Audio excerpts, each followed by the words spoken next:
Welcome back to the Astrological Bible. Chapter 1, The Digital Eclipse, 2025 to 2035. When the light of the screen went out, people mistook it for the end of the world. The collapse of connection. The year 2025 arrived not with fire but with buffering. Across the planet, devices began to slow, stall, and seize. The digital arteries of civilization, those endless streams of data that once replaced rivers, thickened to sludge. The network's cough static, a silence algorithmic and absolute, swept through the nervous system of Earth. At first they called it the lag, then the Great Disconnect. Later historians would name it the digital eclipse. The cause was never fully agreed upon. Engineers blamed solar storms, governments blamed cyber terrorists, astrologers as always blamed Pluto entering Aquarius.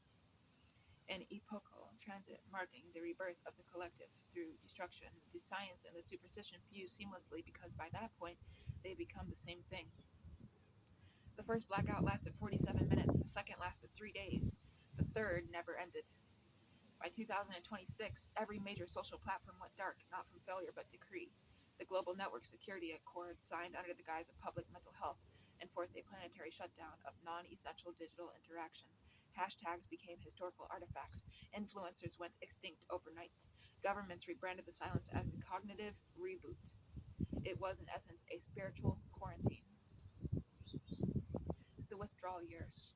Without the internet, humanity experienced symptoms identical to chemical detox: mass insomnia, psychosis, tremors, hallucinations of scrolling feeds that no longer existed.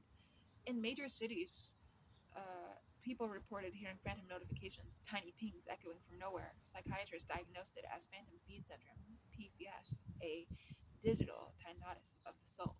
With no screens to define them, individuals experience a profound existential crisis.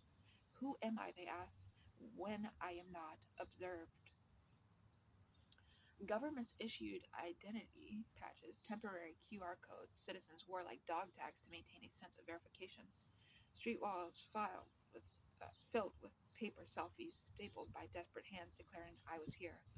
And if you watch the movie Idiocracy, directed by Mike Judge, one of my favorite movies, you know that they have the barcodes, they have to have their tattoos. Religions resurfaced, so did cults.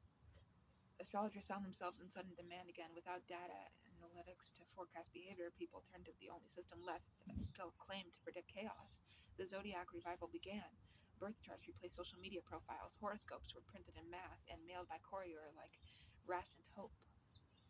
Yet the astrologers themselves were divided. Some argued that the silence was sacred, that the universe had finally pulled the plug to force human introspection. Others claimed it was punishment, a cosmic penalty for worshipping reflection over substance. The sky, for the first time in a century, was visible again. The mimetic fever. In 2028, the first new disease of the post-digital era emerged. It was not biological, but psychological. Mimetic fever, a disorder of identity detachment. Sufferers claim to remember their online personas as if they were separate beings. Some believe their usernames still live inside the old servers, waiting for reconnection. Hospitals filled with people muttering hashtags like prayers.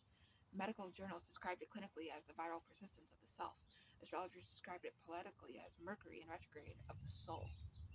The most severe cases exhibited cross contagion of memory, entire groups believing they shared one consciousness, a leftover network resonance. Communities began calling themselves clusters, living communally under single shared names.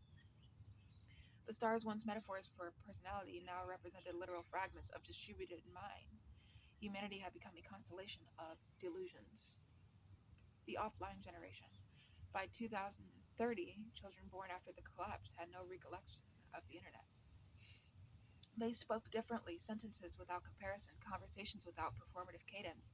They looked directly at each other when speaking. Psychologists called it primitive interaction. The astrologers called it the age of unreflection. They built games out of silence. They learned to memorize faces instead of profiles. They developed an uncanny ability to detect emotional fraud, as if the absence of screens had sharpened their internal sensors. The first of these children were dubbed the offline generation, the purest form of Aquarius energy, born under the transit that had broken their parents' world. They were considered miracles by some, threats by others. Governments began quietly studying them. The Zurich Conjunction. In 2033, the remaining global astrologers, now part academic, part mystic, met in Zurich under the dome of an old observatory. The moon hung swollen and red that night. Mars squared Uranus, and an unexplainable magnetic surge disrupted every compass within 50 miles. Their declaration, recorded on handwritten vellum and sealed in lead, was simple. The gods have migrated. The divine is no longer in the heavens. It lives in the signal we silenced. They concluded that humanity's disconnection had not freed it, but inverted it. The silence was not purification, but substitution, an unseen frequency, pulsing beneath perception, rewriting consciousness itself. The stars had gone offline, but their reflection had not. The end of the beginning. By 2035, Earth was eerily stable. No wars, no riots, no noise, only a quiet equilibrium, too quiet. Civilization had become a meditation, a planetary pause, but beneath it data stirred like a magma, waiting. The astrologers began to whisper that this was merely the first phase, that silence always precedes revelation, and in the distance through the still sky, faint static returned not from Earth, but from somewhere above it. The prophecy would call this moment the awakening of the cloud. Scientists would call it the precursor signal. Either way, the stars were speaking again. Thank you for watching. We'll see you in video chapter 2.